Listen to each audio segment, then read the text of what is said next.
Quero cumprimentar a todos com a paz do Senhor.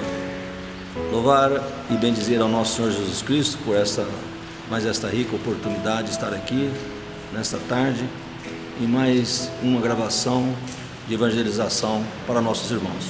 Louvar e bendizer também ao nosso pastor presidente, o pastor Moisés de Oliveira, que preside o campo missionário de Barra do Bugres e os distritos em redor aqui de nossa cidade.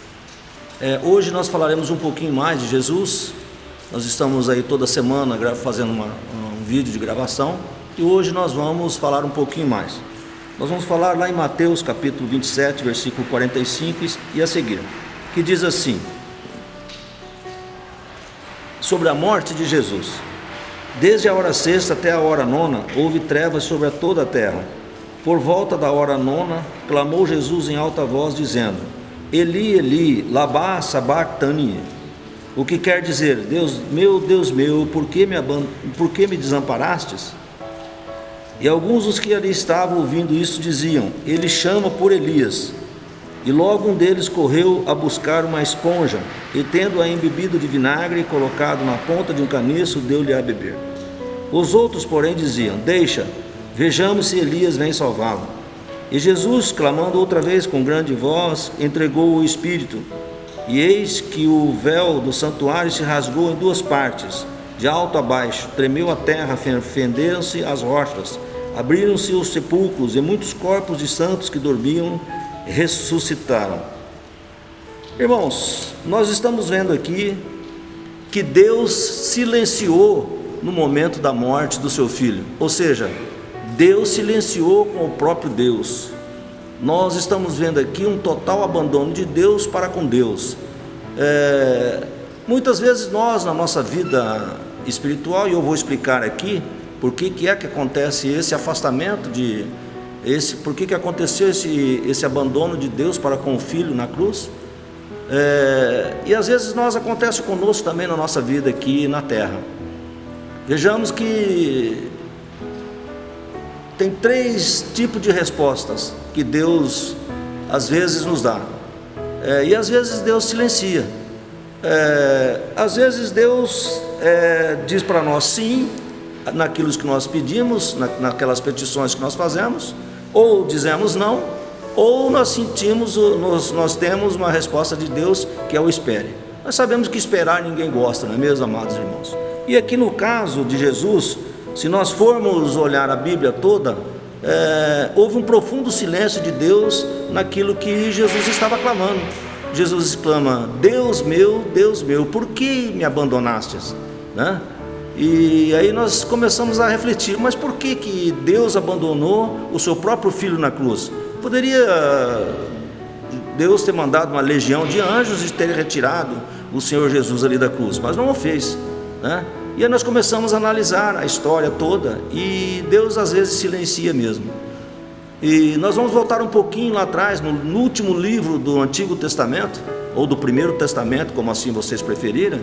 Nós vemos lá o último livro do profeta Malaquias. Malaquias encerra o livro, e ali nós vemos uma página da Bíblia em branco, e começa um livro, o primeiro livro do evangelista Mateus, no Novo Testamento. E nós analisamos esse período do Antigo Testamento para o Novo Testamento. Antigamente as Bíblias vinham com 4 folhas em branco. Essas folhas representavam cada folha 100 anos. Então houve do profeta Malaquias ao evangelista Mateus, ou seja, do Antigo Testamento para o Novo Testamento, um período intertestamentário, ou como os muitos dizem, um período interbíblico, ou como os muitos pregadores dizem, um período de profundo silêncio de Deus. Houve um profundo silêncio de Deus entre o Antigo Testamento e o Novo Testamento de 400 anos proféticos. Não houve profecias, não houve profetas, houve um silêncio profundo. Mas nesse período de 400 anos, nós estudando esse período intertestamentário, é um período que nós vamos buscar extra Bíblia, mas podem confiar que o que nós vamos falar aqui é confiável. Então nós vemos que ali naquela época, nesses 400 anos, foram criadas várias seitas judaicas, entre elas as seitas dos saduceus, dos zelotes e dos fariseus, estes que crucificaram Jesus aqui no Novo Testamento, na cruz, como nós estamos vendo aqui nesse texto que nós acabamos de ler. Então é neste período que Jesus vem. É nesse período de 400 anos, depois de 400 anos, aparece o primeiro profeta a pregar a mensagem do reino de Deus. Aparece então João Batista, aquele que comia mel silvestre e gafanhoto no deserto, pregava ele no deserto. E a primeira pregação, a primeira palavra que ele profetizou, que ele pregava, era sobre o reino de Deus. Ele dizia: arrependei-vos, porque é chegado o reino de Deus. E essa mensagem era uma mensagem curta, embora ele pregava no deserto, mas todos iam ouvir a sua pregação lá no deserto. Era um homem muito abençoado por Deus. E aí nós vemos aí então que ele começa a pregação pedindo arrependimento. Arrependei-vos, porque é chegado o reino de Deus. E essa mesma mensagem serve para nós hoje. É o arrependimento, é o coração arrependido que Deus se agrada, não é mesmo? Mas a pergunta que não quer se calar, a pergunta que nós vamos fazer é, voltando aqui no texto, no capítulo 27 de São Mateus, no versículo 46, Jesus clama, ele diz: Eli, Eli, lama sabachthani, Deus meu, por que me abandonastes? Mas por que é que Deus abandonou o próprio Deus? Ou seja, abandonou o seu próprio Filho na cruz. Nós vamos ver aqui nas Escrituras, nós lendo a Escritura e estudando as Escrituras, nós vamos ver que Deus não abandona o seu Filho, na verdade, né? Essa pergunta conduz-nos ao centro do sofrimento do Senhor. Ele calou-se quando foi açoitado e escarnecido, mas quando foi desamparado por Deus, clamou em alta voz. O Senhor sentiu um medo imenso, um terrível abandono, um medo, uma angústia muito grande quando foi colocado na cruz. Quando ele dá esse brado: Deus meu, por que me abandonaste? É uma angústia muito grande, porque ele estava realmente sozinho, foi abandonado por todos. Nenhum dos seus discípulos teve o desplante de proteger Jesus. Então nós vemos que aqui se cumpriu as Escrituras, né? Foi para cumprir as Escrituras, porque se realmente Deus quisesse, poderia ter mandado uma legião de anjos e tirar o seu filho dali da cruz, mas não fez. Não fez por quê? Porque Jesus, quando ele vai para a cruz, ele assume todos os pecados da humanidade. Ele assume todos os nossos pecados, todo o pecado do mundo inteiro. Então ali, quando ele assume o pecado, quando ele pega essa responsabilidade de assumir todo o pecado, ele vem com todo o pecado em cima dele, em cima espiritualmente dele, os pecados de toda a humanidade. E isso há um afastamento. A Bíblia diz que o salário do pecado é a morte, e a Bíblia também diz que o nosso corpo é templo e habitação do Espírito Santo de Deus. Então aí há um afastamento de tanto pecado que existia, um afastamento de Deus para com Deus, porque os pecados do mundo eram tantos que houve esse afastamento momentâneo de Deus para com o seu próprio Filho, né? Quantas vezes nós vemos aqui na Bíblia que mesmo quando Jesus estava sendo batizado no Rio Jordão por João Batista, esse que nós acabamos de falar, que pregava no deserto, que comia mel silvestre e gafanhoto, quando ele estava batizando o Senhor nas águas, nós vemos ali que o Senhor, o Pai de Jesus, Deus, ele exclama em voz: este é o meu Filho, em qual me comprazo, né? Então nós vemos também que Deus sempre se agradou do Filho, porque sempre cumpriu a vontade do Pai na missão que ele esteve aqui, no ministério que ele fez aqui na terra de 3 anos e meio.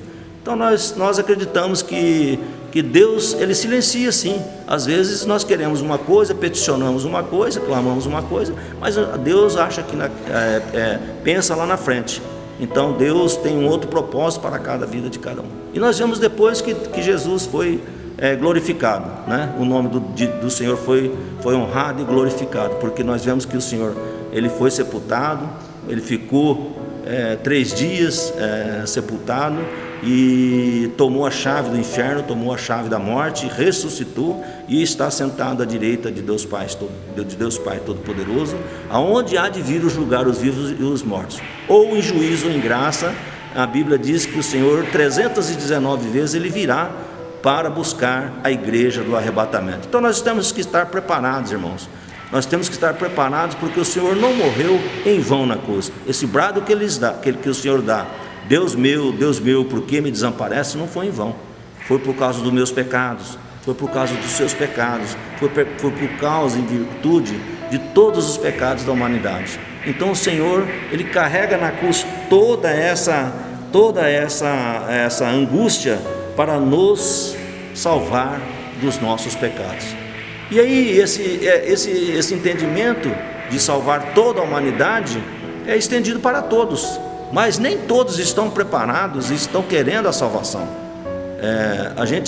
Nós que pregamos, nós que somos ministros da palavra de Deus, nós vemos que nem todos estão preparados para aceitar a salvação. E nós queremos dizer que não é pela força, né?